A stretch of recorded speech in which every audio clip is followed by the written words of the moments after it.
Okay, and good morning, everyone. Welcome to our Adult Select Committee reference to the budget consultation process, which we always do as select committees. We have a look at the budget to be set for the 22-23 financial year, and we then look at the portfolio of adult selects and try and look at the pressures that we're under and scrutinise the objectives that we're trying to deliver within that budget. We have officers with us today, which will be brought in. And could officers please just introduce yourselves when you signal to speak, or if I ask you to speak, or members would like an answer, just introduce yourself early on, and then we have an idea of who you are. For the members of the public as well. So I'm going to start off with agenda item number 1. Do we have apologies for absence, please? Chair, we have apologies from Councillor Grocott and from Chris Bowie. Okay, thank you, Hazel. And then agenda item number 2. Do we have any members of the public like to speak, or? We have, Chair. Okay, members' interests, if you have any interests that come up within the budget which you feel you just need to disclose, just disclose them and we'll do the relevant paperwork after the meeting.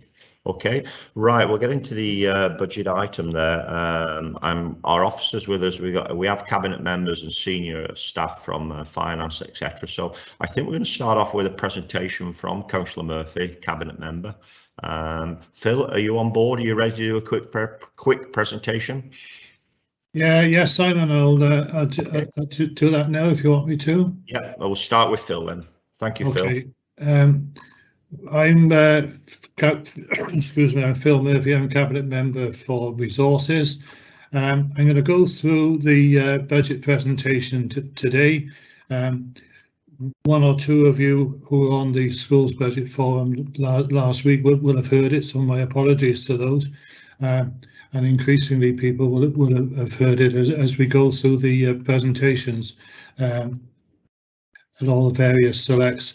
I'm going to share my screen with you in a second.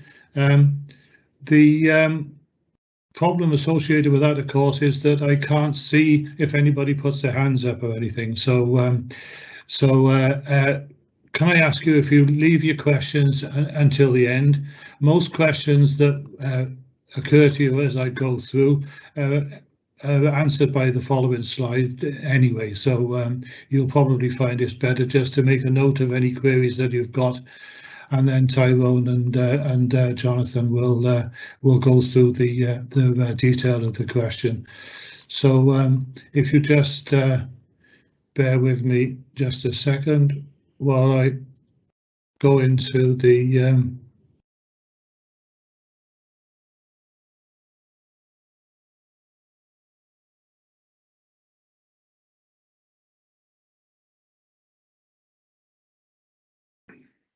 Can you just confirm when you can see that, Chair? Yeah, I'm fine with that one. Members okay? No hands showing, Phil, so I think we're fine. Yep, right, crack on, Phil. Okay. I'll just try and... No, it wouldn't let me do this last time. All right, I'm going to have to leave the slides up on the slides.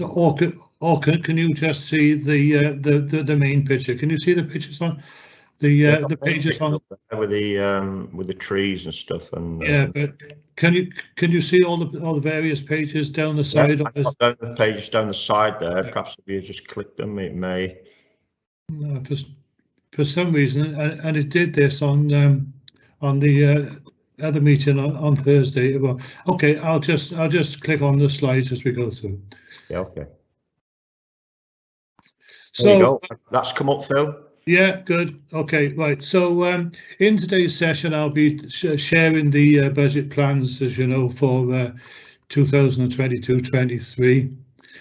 And like other budgets, we're determined to do all we can to support our communities in recovering from the pandemic and protect and enhance the services which we know our residents rely on. This is a budget that delivers on our core priorities, including the longer-term challenges that feature in our updated strategic aims, and sets out the strategy to summer 22, which is the document known as Looking Ahead, Delivering Now. So we're going to be offering children the best possible start in life with more money for schools, help our older residents retain their independence with better pay for care workers, protect our leisure centres, recognising their important role in mental and physical well-being, working towards a low-carbon Monmouthshire, more investments in roads, cycle routes and footpaths, and improved broadband, a better connected Monmouthshire, in other words. Protecting bus routes with a continued rollout of the 20-mile-an-hour zones in our towns and villages. It's a budget that also looks to the future, positioning the council to take on some of the biggest challenges that we face in our county and in society more generally. So we'll continue to be at the forefront of the transition to net zero carbon, although that requires investment, as does our commitment to eradicate homelessness in the county. We'll focus on narrowing health inequalities that have become more increasingly evident during the pandemic. We're committed to social care reform. Care as a career needs to be valued much more highly than it has been for a long time. We will ensure that schools are resourced to help children whose learning has been disrupted by the pandemic to be able to make up for lost time, with more investment in mental health and wellbeing support, and we'll continue our multi-million-pound school investment programme. We will increase the emphasis of our work to help people protect and manage their own mental health and well-being. As you know, we've successfully managed to save a lot of money over the last 4 years, some 18.2 million, although the savings are becoming harder to achieve given the pandemic. The council continues to face ongoing and significant financial, demographic and demand-led pressures, some 10.41 million of unavoidable pressures and 4.496 million of pay pressures in 22-23 that continue to bear heavily on the council's finances. Despite a positive and above average funding settlement, which was very welcome, I have to say, we remain the worst funded council in Wales. And this is a slide which is going to be worth studying in a little bit more detail than the others, I think. If you compare the pressures that we've got this year, so that's the 22-23 column I'm indicating there, with the previous years, you'll note that with pay pressures, they were fairly substantial in 18-19 and 19-20, 20-21. Very much reduced in 21-22, but coming back with a vengeance in 22-23. And just to pick on the headlines, the specific pressures that I mentioned in that previous slide of 10.4 million, you can see how they're climbing every year, and there's just no let up. But what's declining is our ability to find more and more savings out of the service that we already provide. It's getting harder and harder and harder to find those in-house savings now. The funding implications, well, we had that massive settlement from Welsh Government, and you'll see in a minute it was really very beneficial that we did. A modest amount from increased fees and charges. If we keep council tax rise as modelled at 3.95%, that would be the amount of money that we would get in from that. But this budget still requires reserve funding. Despite all of our efforts, we haven't been able to bring it back into budget without taking some reserve contribution, and that is 863,000. So it's another unprecedented year. The pandemic response has continued and its impact is being felt. There's more costs. Our costs are rising with our ageing population, an increased demand for core services, high resident expectations, pay and contract inflation, and legislative impacts. There's a need to invest in the future to ensure services offered remain relevant and appropriate in meeting the county's needs, whilst making sure everything is as efficient and effective as possible. with insufficient funding, whilst Welsh Government funding increases, it's still insufficient to cover all the pay and service pressures, as I said just now. There's a need to make one-off use of reserves, that 863,000, to support the council alongside the response to the pandemic. And if we recall, we did put some money in reserves last year and the year before, specifically for that purpose, as we could see it coming up. We continue to challenge services to sustain themselves rather than see closures of services as matter. And as we always say, is if things close, they're never likely to return. It's better to scale back than to withdraw a service altogether. So if you look at our principal funding streams for 22-23, the core funding, the AEF, comes in at 112 million. And council tax at 70 million, and there's that reserve funding at 862,000. So you can see there that it's becoming more or less a 60-40 split between the amount of money that we get from Welsh Government and the amount of money that we're having to raise it locally. So the principal funding streams, there's that very thin slither of dark blue, that's the reserve funding. So there's the orange is the council tax at 38.4, and as I said, it's very much becoming now a 60-40 split, whereas a lot of other authorities are only having to collect around the 20% mark in their council tax. So given that situation, and I mentioned before, we are still modelling a potential council tax increase of 3.95%.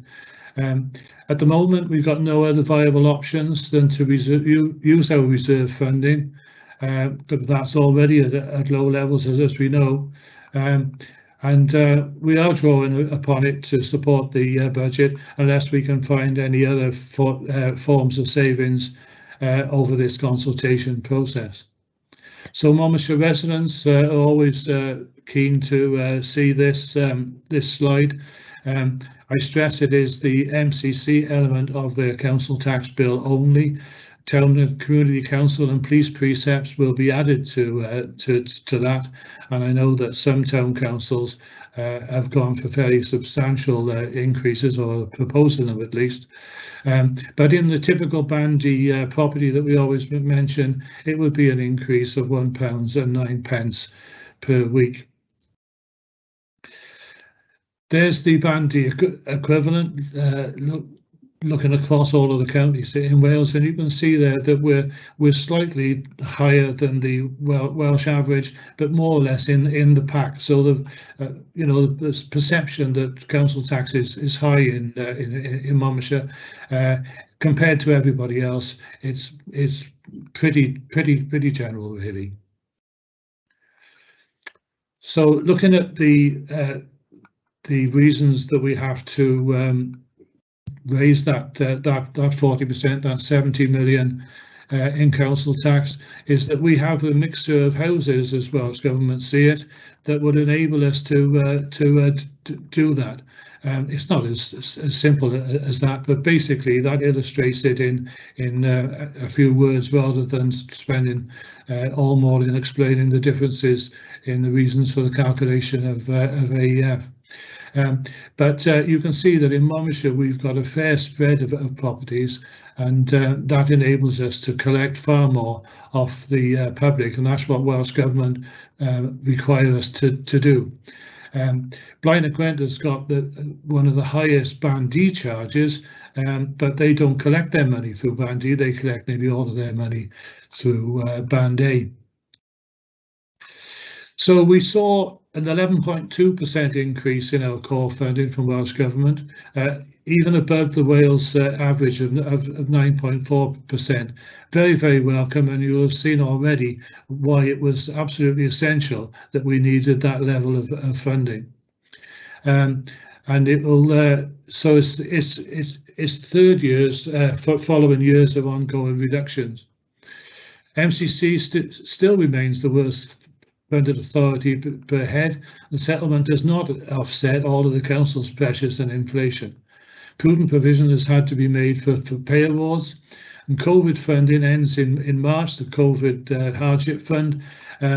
We are hoping that there will be some forms of assistance continuing, but at the moment we're having to work on the basis that all COVID-related support will end on the 31st of March. There is always some specific that shouldn't have done that. Always had some specific non-core funding in grants, and that's an evolving picture. Information and clarification is needed, but the general capital funding from Welsh Government has disappointingly reduced as of some specific capital grants.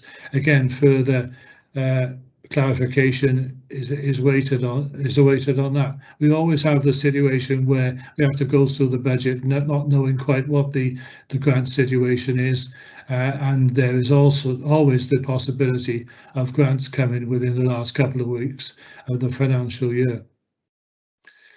So if you look at the provisional settlement of AEF, it still illustrates the point that I was making, that despite the very welcome high settlement this year, we are still very much at the bottom of the pile with regards to the funding on a per capita basis.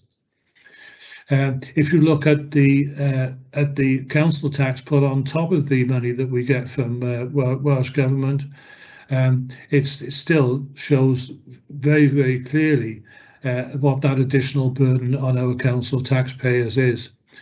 And if you look at the Welsh Government's own modelling, and they've incidentally modelled that they're expecting councils to increase their council tax by around 4%, so we're more or less in line with that at the moment.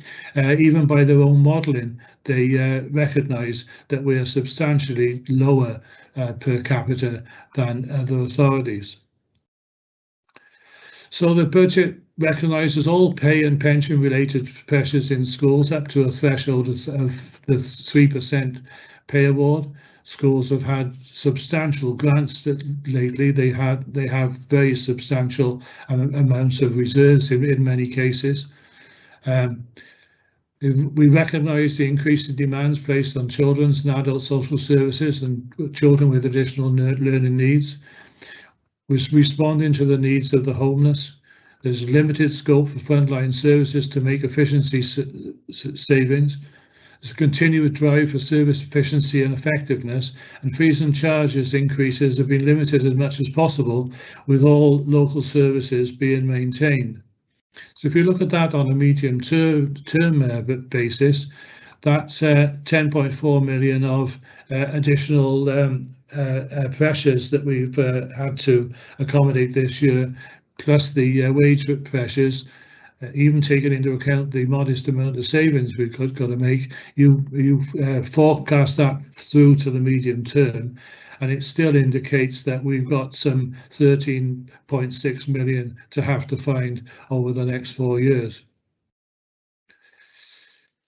So looking more specifically at where we are in the current year, the overspend forecast at month 6 with the council's core service delivery is some 1.94 million. We're working very, very hard. Officers are burning the midnight oil to try and find ways of trying to mitigate as much as possible of that. The worry, of course, is that if we don't get all of that cleared out by the end of the financial year, the 31st of March, some of that will spill over into the year that we're looking at now and cause additional pressures.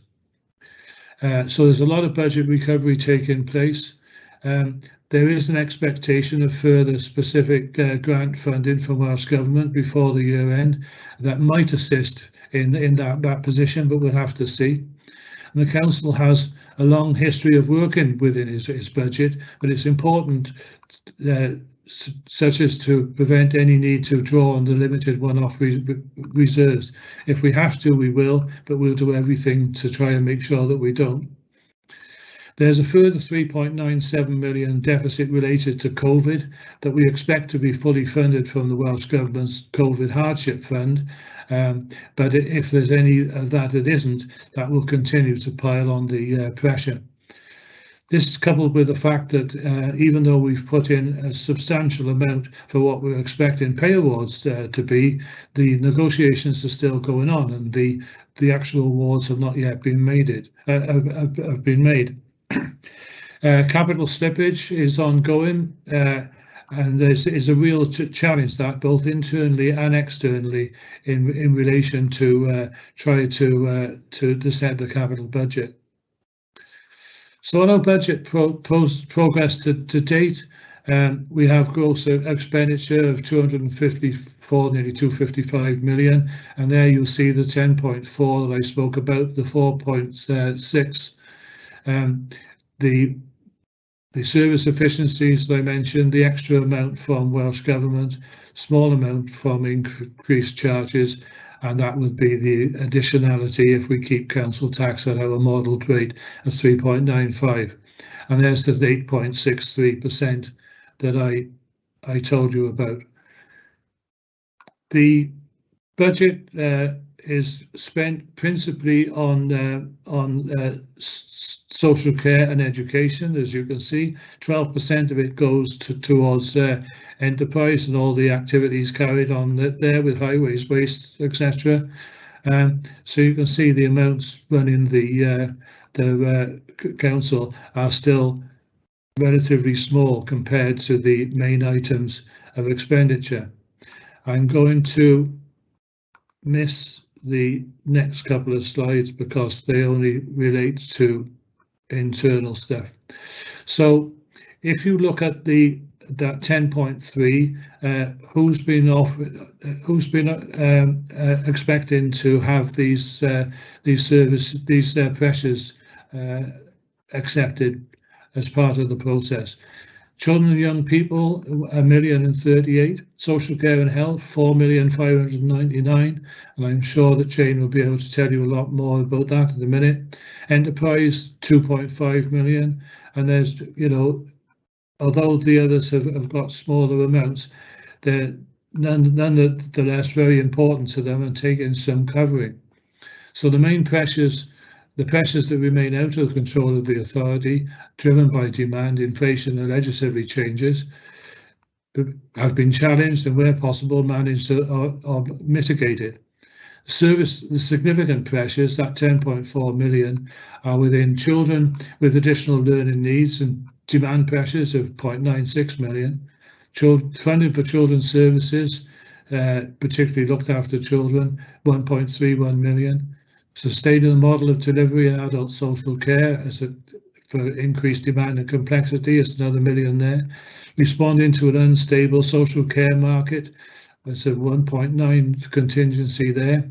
And recycling of waste, an increase in cost there of 1.22 million. The passenger transport unit, £644,000 worth of pressures. There's an increase in operating costs there. Passenger numbers are fluctuating. Contracts are being sent back where operators have been going bust or finding for various reasons that they can't honour them anymore. That's causing us increasing problems with regards to school transport. Grounds maintenance increases in service demands have resulted in £273,000 worth of inflation, maintenance and manpower pressures. Public protection is an extra pressure there at 223,000. We have potential shortfalls in income of 781,000 pressures that resulting from investment properties, although there's a lot of work going on behind the scenes which is looking to be bearing fruit, which would reduce that figure. But we're not in a position to give details of that yet because it's commercially sensitive. But we have a contingency in there anyway, just in case. Energy costs, we have estimated price increases of 446,000. and there are increases within precepts and levies that are subject to change, but that's what we're expecting. With regards to the savings that we've managed to achieve after several years of making savings, as I said, it's becoming increasingly more challenging.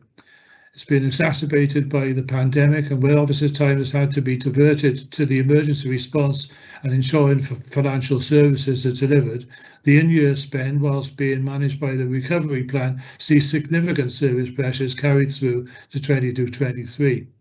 So with this already challenging backdrop, it's made the budget challenge even more acute, although it has been eased by the Welsh Government settlement, as I said. The savings package is therefore principally comprised the savings resulted from in-year decisions already taken, the flexible use of capital receipts to fund costs of service reform, and increased income generated from fees and charges. There's savings in waste and recycling. We retendered the main waste contract and made a saving of 856,000 as a result. There was the opportunity to make further use of the guidance from Welsh Government with regards to the flexible use of capital receipts, and we've managed to get 442,000 out of that. Income generation, that relatively small amount that I showed you, 133,000, but nevertheless still necessary to reduce the call on reserves. And there's been energy savings because we've now completed the LED replacement programme, and that is reducing our electricity charges substantially as a result.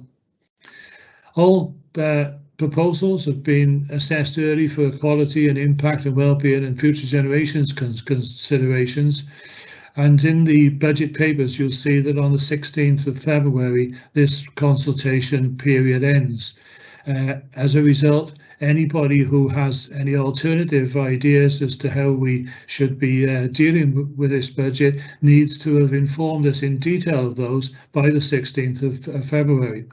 That will give us time to do the necessary requirements of the Wellbeing and Future Generation Act, and anything that comes in after that won't be able to be considered. It will have run out of time. So as you know, there's a modelling of 3.95 currently. The proposals increase fees and charges in a number of areas in line with inflation, although kept to a minimum. The council tax reduction scheme will continue and offers some mitigation for low earners and those with receipts of benefit. Single person households are also eligible to a 25% reduction on council tax. There will be a lot more people able to take advantage of the council tax reduction scheme, because over the period of the pandemic, so a lot more people will claim in universal credit, so that will open the door there. Charges for domiciliary and residential care are also means tested and are capped to mitigate the impact of those on the lowest incomes. On capital, we've got an ongoing commitment to fund the Future Schools programme. A business case is to be approved for the 3 to 19 Band B school in Abergavenny, and Chepstow Comprehensive will follow in Band C.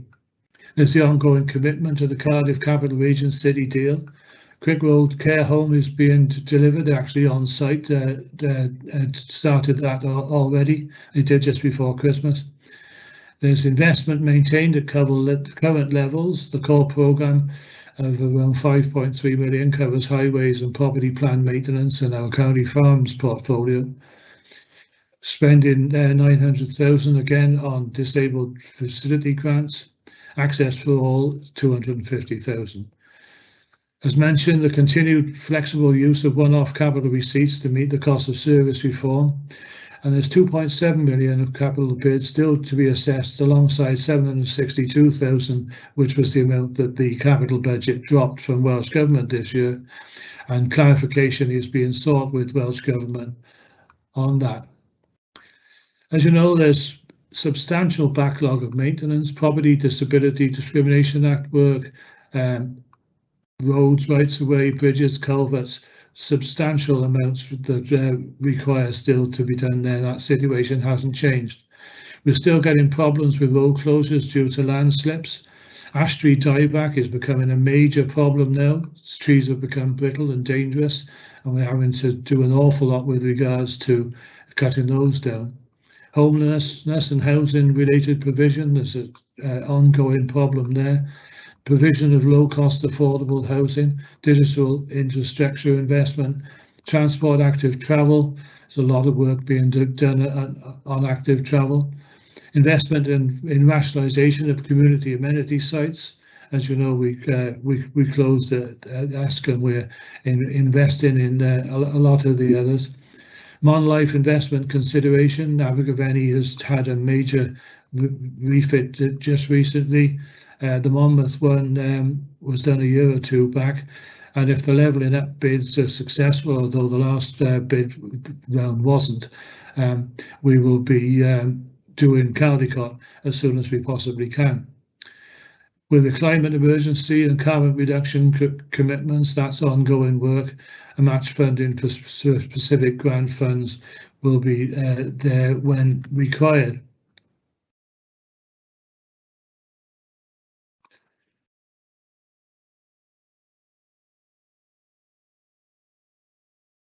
My mouse has decided that it's not going to work.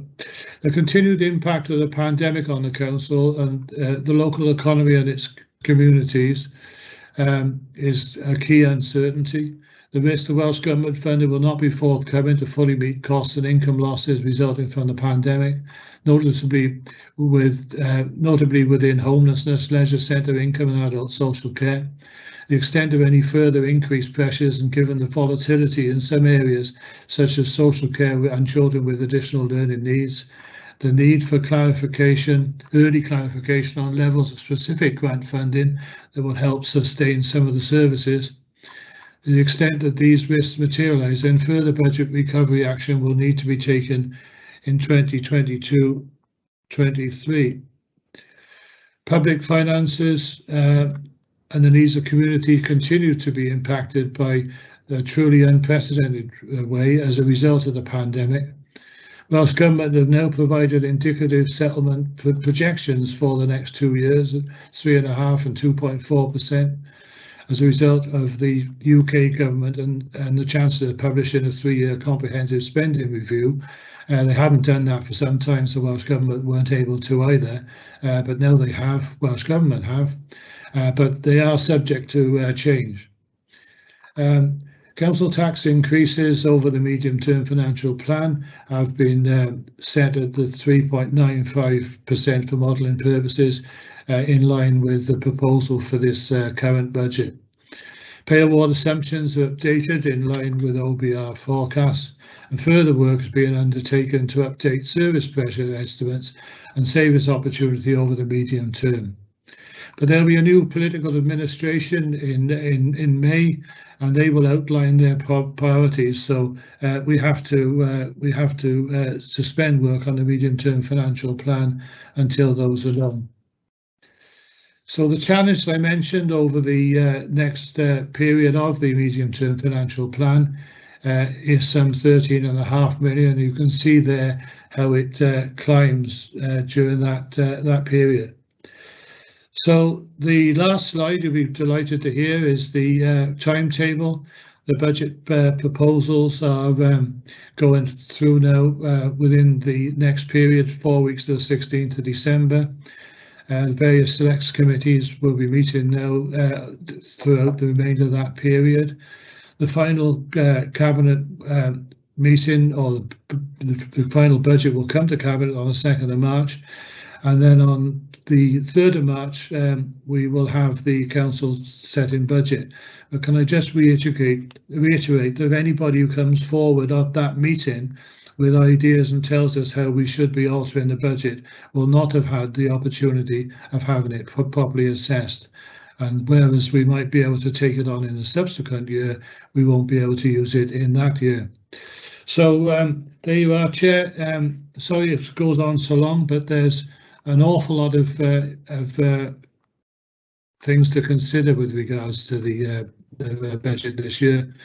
And I'll leave it now for John and Ty to answer any questions. Okay, thanks, Phil. Thanks, Phil. Is that a bit?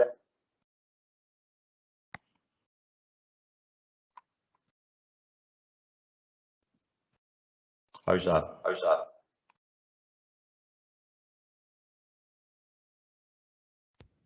I'm having trouble with my mouse at the moment. Is my screen cleared now? Yeah, you're back on. On your video, but and I can hear you quite clear. I just seem really echoey. Am I okay, Hazel, with that? Do I seem echoey with members and and officers, or is it okay? It's just my end seems really echoey. Yeah, It's all right with me. it's there, but it's improving. Okay, I'll push on then. Right, Phil's just give us a quick overview of where we are with the budget for 22-23. I do have lots of officers with us. As you know, the meeting today is to concentrate on our portfolios, etc. So if there's something which you've picked up within that presentation by Councillor Murphy, make sure that you go to the relevant committee and participate in the discussion there, or get to some of the public open sessions the best you can, really.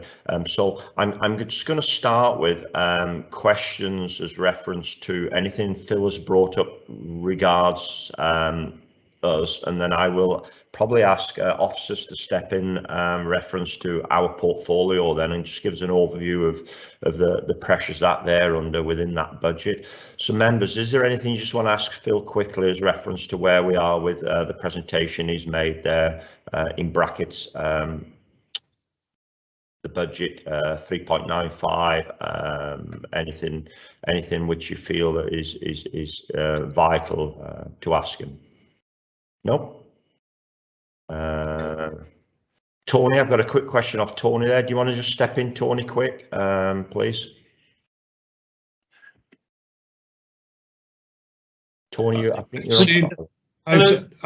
I've seen the question.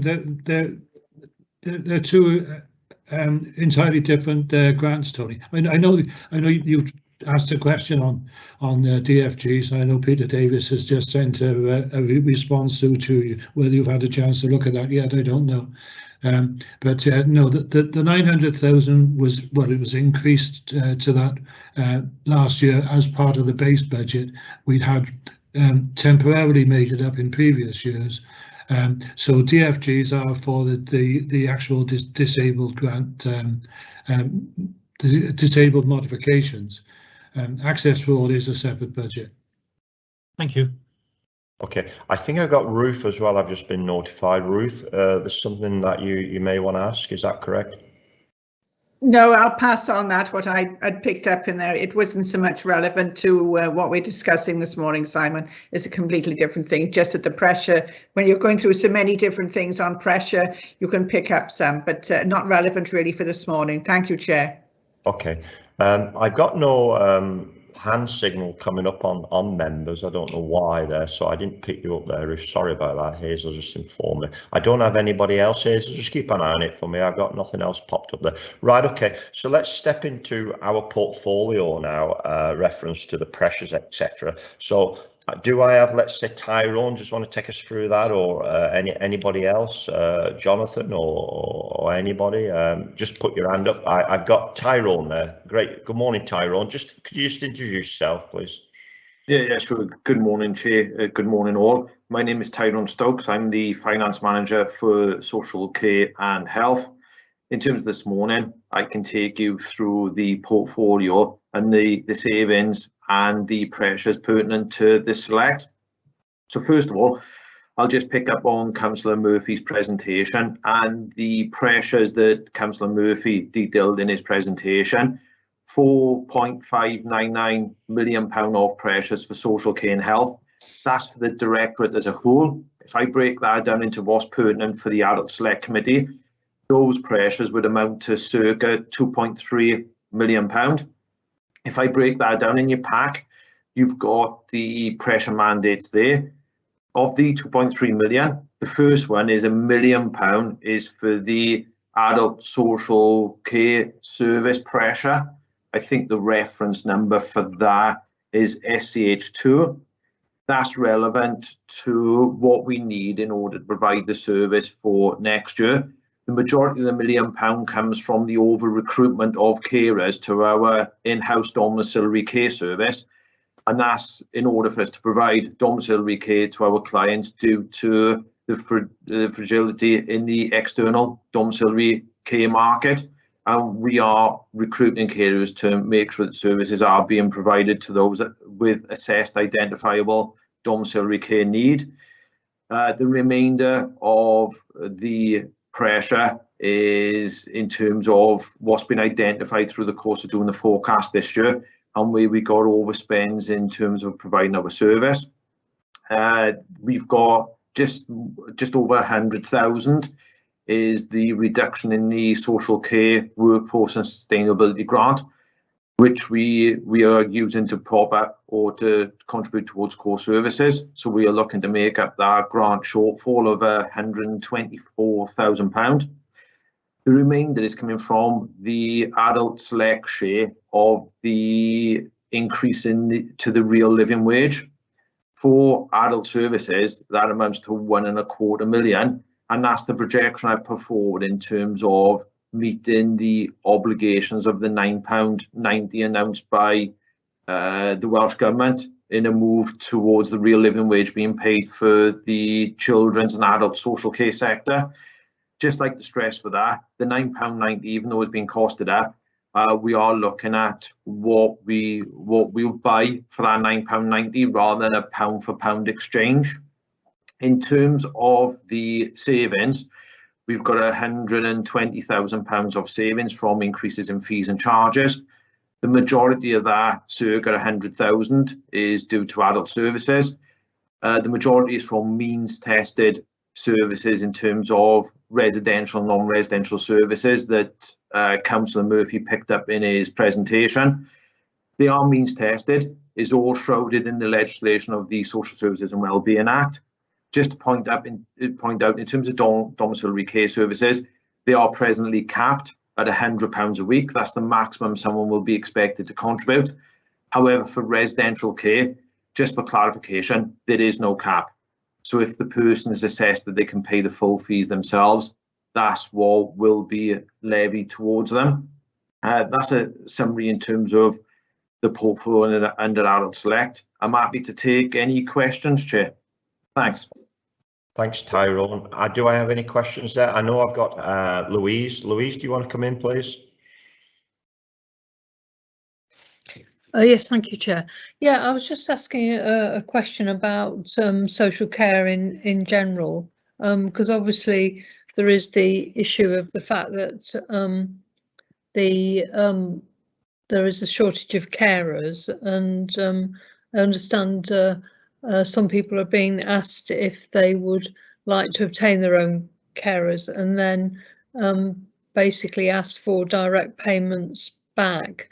And I just wondered if there was any account standards with regard to how long it was between claiming the direct payment back and actually receiving it, because obviously, you know, cash flow issues with regard to the people who are directly funding this, and because I'd heard through the grapevine that there was some on occasions delays in payments. So I wondered if you could answer that particular question. Thank you.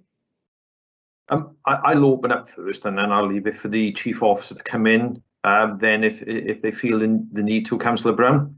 In terms of direct payments, that hasn't changed. Direct payments has been in now for many years. When someone gets an assessed need by the social worker, they are given the option on whether they want to have a direct payment, and it's as you described, Councillor Brown, they can have the money to then employ their own carers. That hasn't changed. Once the assessment is done and the care plan has been agreed, we always pay for weekly in advance. We don't pay in arrears. So they should always have the money there in their bank account before they have to make the payment to the carers. There may be a slight delay as we go through the process of costing it and they setting up the bank account, but that's normal. That's always been the case, but we do overcome that by paying 4 weekly in advance, councillor.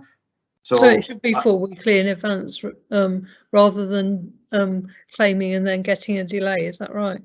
That's right, yeah. Once the direct payment has been agreed, social worker's done the care assessment. It goes through the process, we agree the direct payment, everything gets set up, and then we've always paid 4 weekly in advance. Where the delay happens is just the setup at the start, Councillor Brown. Getting bank account set up, getting all of the formalities in place. That does have a delay, but that's a natural delay that's always been there. But once the direct payment's up and running, we always pay 4 weekly in advance. All right, okay, thank you. I mean, do you know, just as an extra question, Chair, do you know sort of what percentage of people are going for direct payments and looking for their own carers, and has this changed recently with regard to the shortage of domiciliary care staff, either through the council or through other providers? Do you know if there's been any change? You know, have direct payments increased as a result of people having to look for their own carers? I can come in on the first part, Councillor Brown, and then I'll ask the Chief Officer to come in on the second part. In terms of the take-up, don't quote me on exact figures, but roughly we're at about 200 that we provide at the moment. In terms of the percentage, roughly is about 8 to 10% of what we provide in terms of our domiciliary care provision to clients. It might be better than if I just asked the Chief Officer to step in on your second part then, Councillor Brown. Thanks. Okay, thank you. Do you want me to do that, Tyrone? Jane? Oh, yes, please, Eve. I was going to bring you in. Thanks, Eve. Okay, I'm Eve Parkinson, Head of Adult Services. I think there has been a bit of an increase in the request for direct payments over the last year, and that has presented some problems with capacity. And we did have a backlog because we had, you know, such an increase. We have put in a temporary member of staff until the financial year end, so they're getting through that quite quickly now, and things are getting on more of an even keel. Thank you. May I just ask a question then on that perspective there, Tyrone and Eve? Thank you. Without these people taking their own, or the families taking on their own care package, we will be in a real serious problem, wouldn't we? Because without them, the 200 or so, we won't be able to provide any care for them, and they'd actually have to go in a residential home. Is that correct?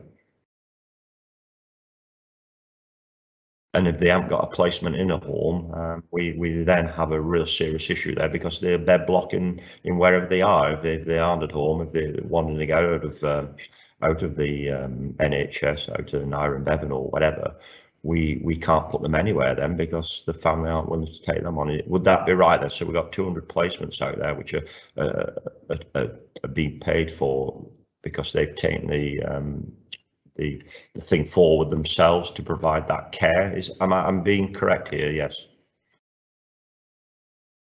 Yes, Councillor, I'm not quite sure what you're asking though. Sorry, we have those 200 people who are arranging their own care, but we also have people where we haven't got care arranged for.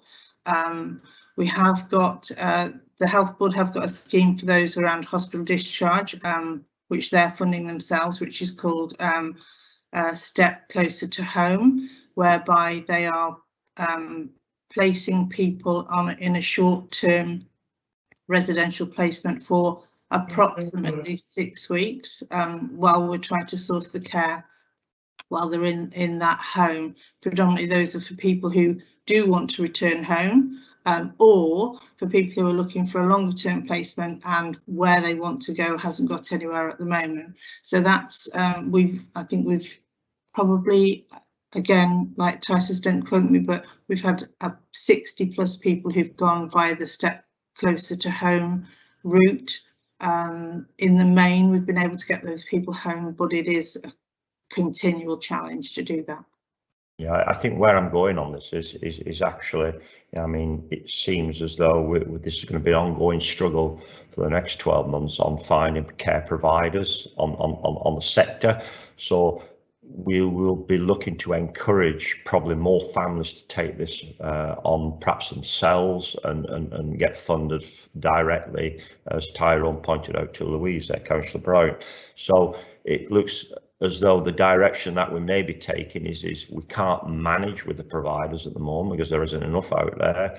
Our health boards are assisting us in this step closer, but technically we're looking for families for supporting the local authority in putting a package together to care at home. Is that where we are with this, with the budget then? Because I mean, it's showing actually some massive shortfall there of overspending, or we need to find millions. And I without people's kindness in doing that commitment, we'd have a major serious problem here, a massive failure more than anything, a massive failure. So, but we have got a failure because we're millions short. I don't know how we're going to. I say that's where I was going with this. Is we got a massive problem, a massive problem. Okay, I think that's been really highlighted now that we do have a massive problem. Tyrone, did you want to come back in on that? Just for a point of clarification, with the direct payments, not all of it is to employ family or friends to be carers.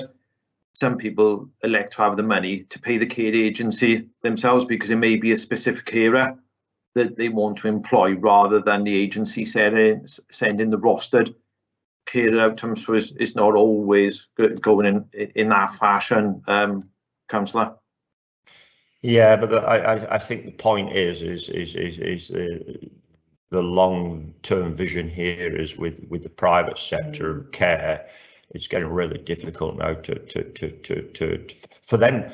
I'll say companies to find carers, and if the private sector, i.e. your man at home or your family at home, is willing to find a carer who's got the qualifications and pay them slightly more, which looks to me as though that's where this is all going. But we've still got massive shortfall there, and that's the biggest worry we have as an authority. Well, I have, and probably the select committee has, is the strain it's putting this authority under. Okay, I've said enough on that. Do I have any more questions? Because I've got nothing raised in the handbar there. So quickly put your hands up there. Reference to Louise. Yeah, I'll let you come back in. Then I've got Sheila. Hang on, yeah, Louise. I think the cases I know of through the grapevine are basically because the people themselves have been told there's no available carers and they've got to try and get their own. As simple as that. I mean, I don't know how common that is. I mean, obviously there might be some who are opting out of choice, and just wondered if there could be any comment on that. Thank you. I think the unavailability of carers is not just unique to Monmouthshire. If I generalise, and then I'll leave it for Eve to come in on the specifics, but that's just not unique to Monmouthshire. That's a national problem with carers, and I think Councillor Murphy summed it up quite well in a statement where he said one of the factors is care being seen as a career, and the move to the real living wage by Welsh Government is helpful, but that's just one element. Is multifaceted why we are having these problems in the care sector market. It's not unique, just hasn't happened this year. It's been happening for a while now. I think with COVID, it's just been a perfect storm that's brought everything together, and it's not beating around the bush. We have got this problem, but it's just not unique to Monmouthshire. It's not something that we can sort out next year. It's going to be we're going to need a strategy moving forward, and how we'll deal with it next year and moving forward for the next 3 to 5 years.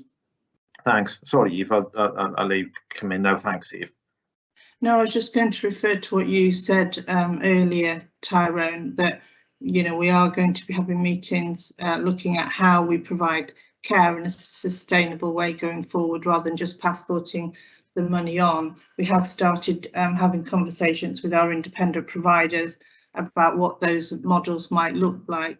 And just to reassure as much as we can, you know, we are in a very challenging situation. It's a very complex situation, but we do try our utmost to make sure that we almost prioritise or RAG rate, we call it, work that's coming or demand that's coming in, so that we are able to meet the most pressing demand in the best way we can. We have, unfortunately, we've had to go through caseloads and reduce care for some people so that we can meet the increase in demand, but we've only done that where it's safe to do so.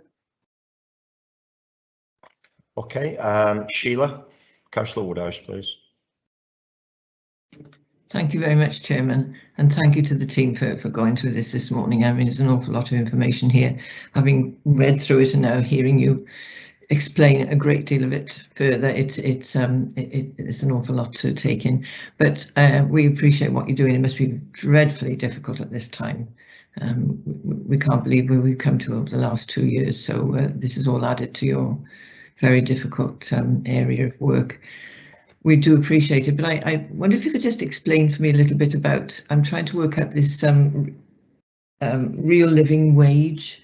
There's now it's unhypothecated, it's made a difference to your budget of, I understand, about 124,000. I wonder if you could just explain a little bit about that for me, please.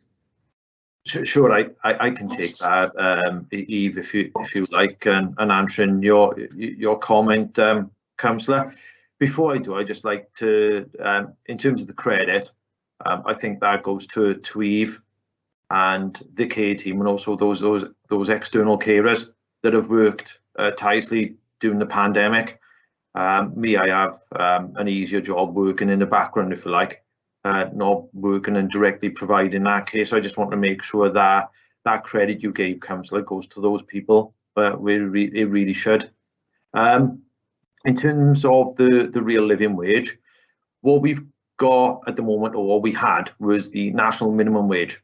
That's been in place now for many years, and that's the minimum legal requirement that an employer can pay a member of staff to work for them. That's set, or it was set, at £8.91. The UK Chancellor increased that in his autumn budget to £9.50, and then also the real living wage, which is optional, was then increased from £9.50 to £9.90 an hour.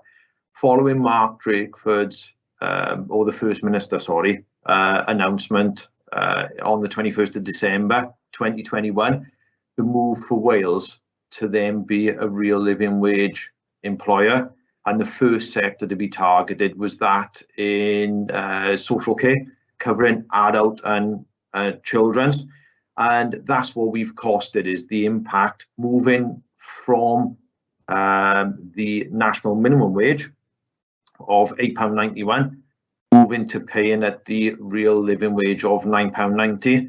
The overall pressure is 1.9 million for social care. That covers children and adult, of which, in terms of the adult portfolio, that amounts to £1.25 million. But as Eve has rightly pointed out, and I mentioned earlier, what we're looking to do is to look at tying that in with the sustainability, because it's multifaceted. It's not going to be seen as a pound for pound transfer over. We do need to use that as a catalyst as well to open up the sustainability debate as well with our trusted partners on how we can look at sustaining long-term the care within Monmouthshire. I hope that answers, Councillor, but if not, please come back. Yes, thank you. That helps. So it's 1.9 million overall. I did see that when That's I right. saw your, You're right, Councillor. how your part of it, the adults portfolio, fitted into that. Yes, that's lovely. Thank you. Very helpful. Thanks for that, Tyrone and Eve. I don't have any other questions there as reference to the revenue budget. Do I have any other officers just want to step in on the discussions we've just taken place, or are you okay with that? And members, just if there is anything, please show your hand quickly. Nope. Right, we're all quiet there. Thank you both. And as Councillor stated there, I just thank on behalf of the select committee to staff for all your hard work. I know we say this all the time, but it is real difficult, and especially when the budget comes as well. It puts you really under pressure there on trying to balance everything out, and we all know that as an aging population, Monmouthshire, this ain't going to get easy. That's definitely for sure. Good luck, and hopefully we'll try and resolve some of these pressures that we have there. I know we got a meeting in March now. Hopefully we can have a better chat about direction of where we're going to go on this. Right, is there any other officers want to step in there on anything reference to the revenue with the portfolio with adults? Nope. Right, let's get to capital then. Let's have a look at the capital budget there, which Phil went down on his slides. Do I have any questions on the capital budget?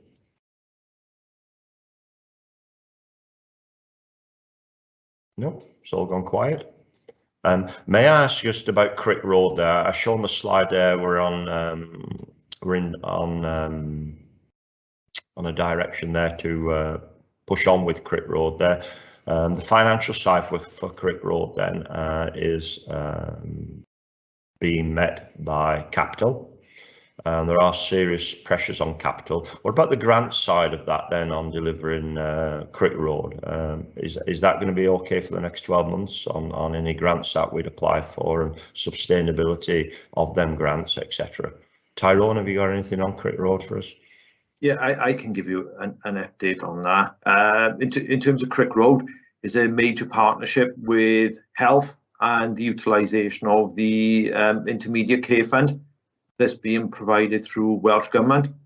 This is the final year of the intermediate care fund under its current disguise, is moving into the transformation fund from the 1st of April. But in terms of securing those funds, yes, we have worked tirelessly with our partners, and there is no risk moving forward into next year. And the programme managed approach that we've gone into with health to last us through the lifespan of Crick Road. Okay. Thanks, Tyrone.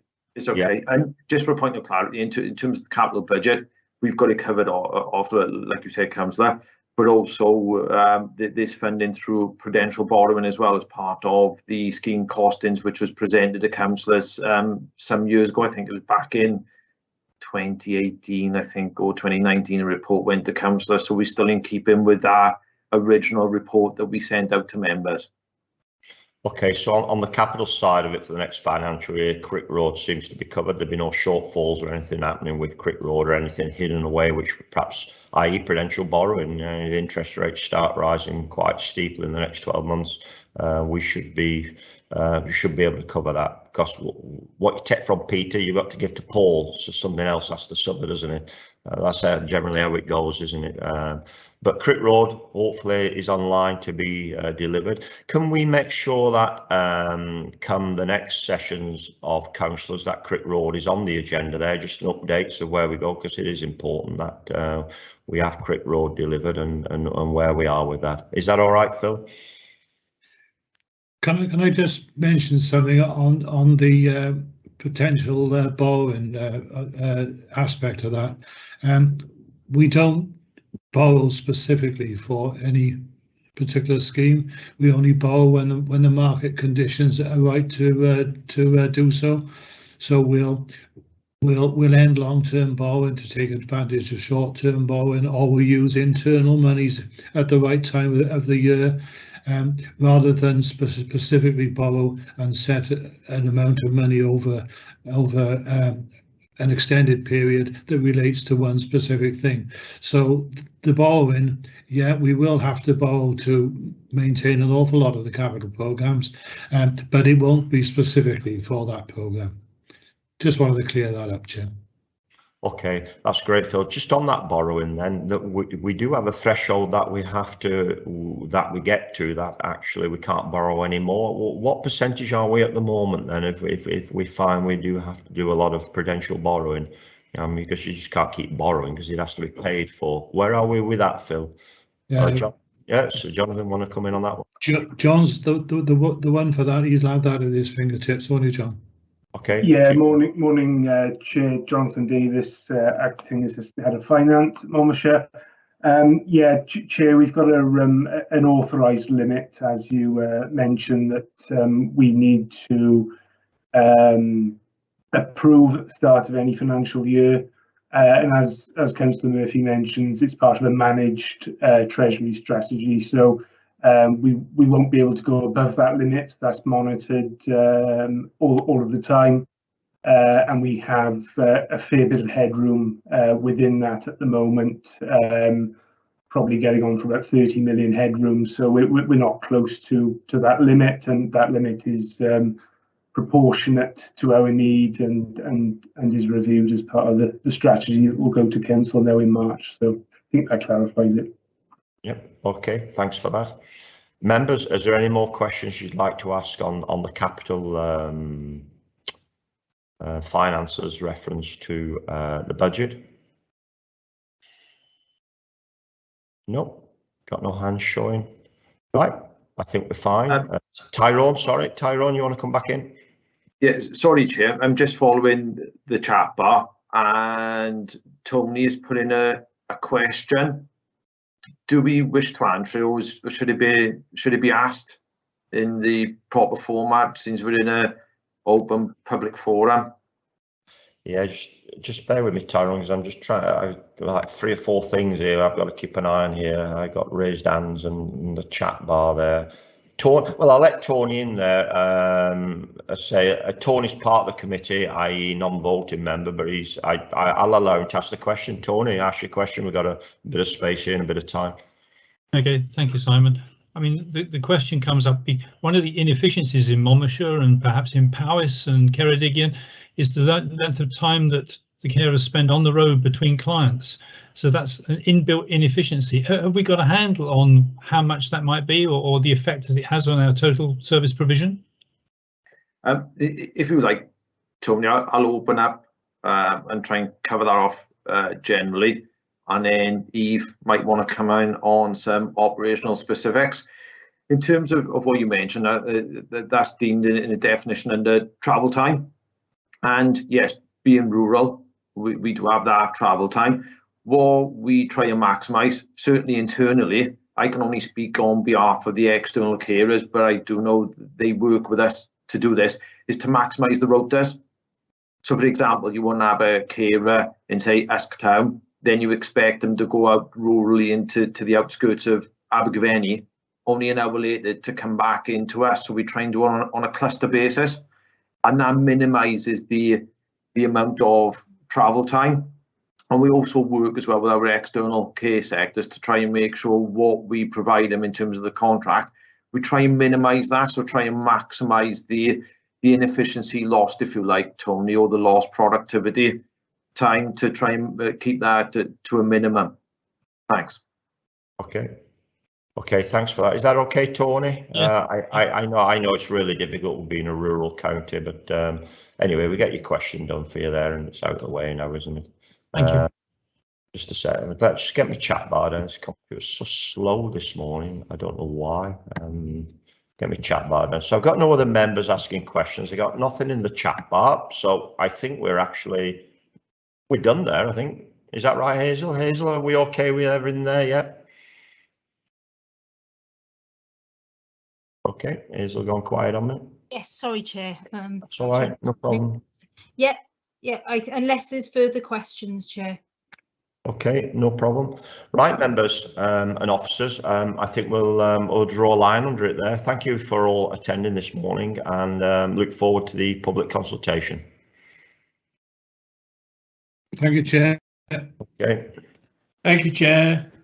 No problem. Members, don't disappear. We just need to sort this date out for the next meeting. And I think, let me just get into my agenda for what else we got on there.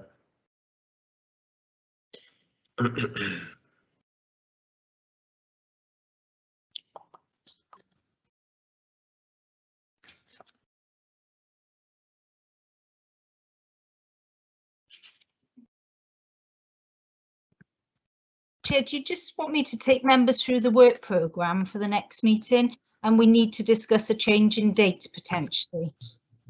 Yeah, so let me just get rid of this cabinet agenda, because it's what's popped up. I've been using to follow my. If you got the agenda in front of you, that was really helped me out. Reference me going into a different computer for the agenda.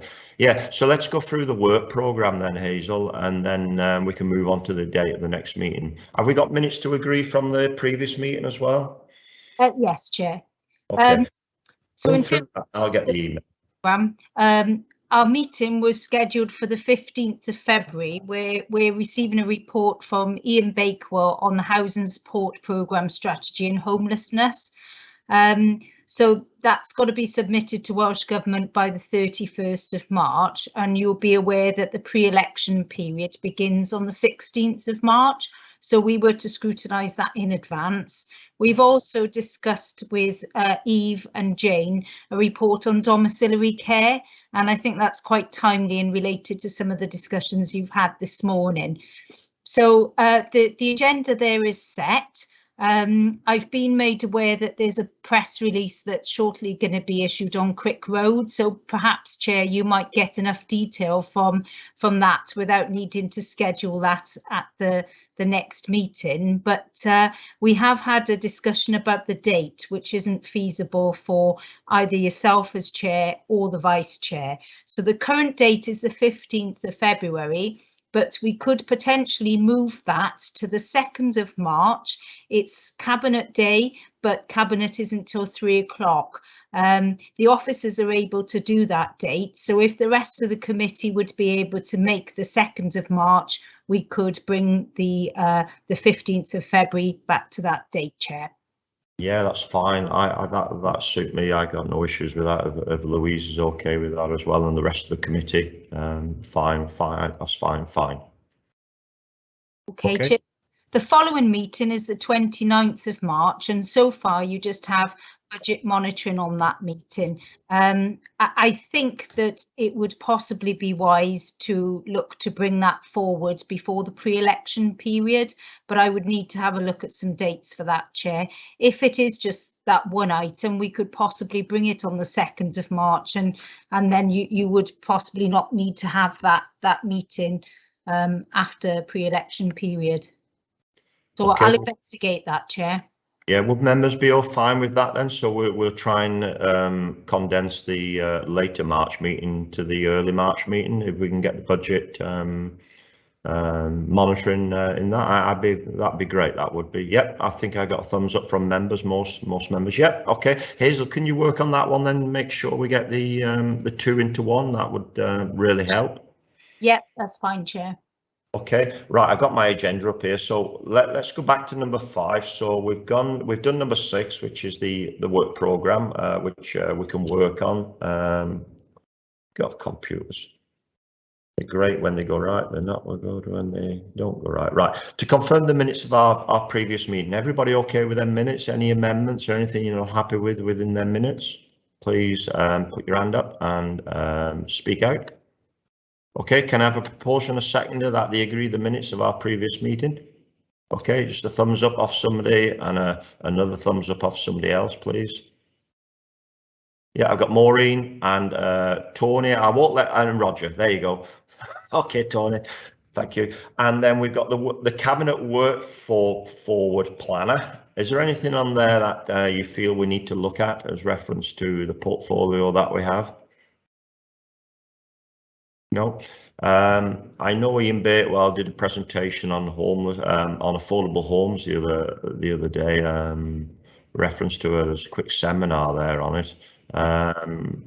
But where are we with Hazel with the work plan? Has it been condensed down with the election, etc., or are we in line to just run as it goes?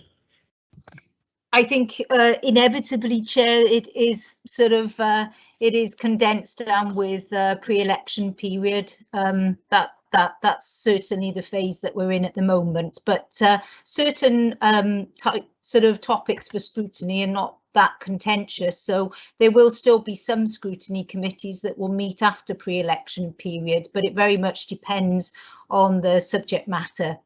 So we discussed that with individual officers in advance, but I think some of the topics, it is wise to bring those meetings forward just to make sure that you're not curtailed in discussions.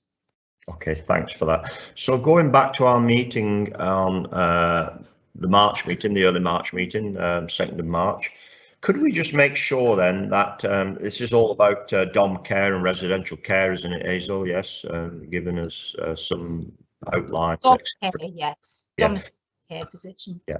Could we just ask the officers as well? Could they just give us a short paper on this step closer? What the health boards are using this step closer? It was mentioned in, I think, a question being asked.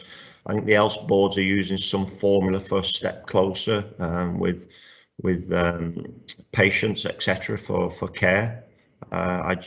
We didn't go into it deeply, but I heard it mentioned that the health boards are discharging. Yeah, I'll ask that, Chair. Yeah, I think it's all to do with discharging patients that where they can't discharge, so they put a package together and it's called Step Closer. Is that all right? Yes, Chair, that's fine. Okay, right, members, and thank you for your time. And as I said previous, just make sure that there's something which you want to look at or interested in within the rest of the budget.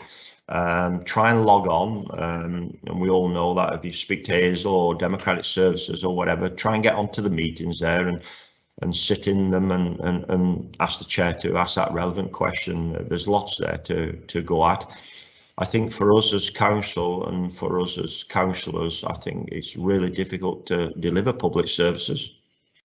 We all know that we're going to see some massive increases in funding from, or I won't say funding, but I'd say massive increases from the private sector to households, reference to running costs, etc., how to live and things. So it's going to be it's not going to be an easy year for people.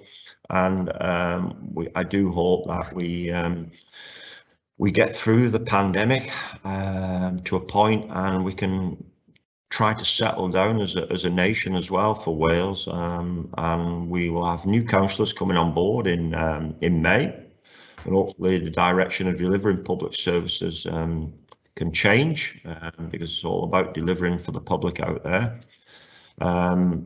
I'll see you in early March. Hazel, if you need to, can I speak to you after the meeting, please, and then we can just have a little chat and direction. I thank members for your time this morning, and I'll speak to you soon. Thank you. Thank you, Chair. Thank you very much. Very interesting meeting. Thank you. Thank you, Chair. Thank you very much. Thank you. Thank you. Good morning, everyone.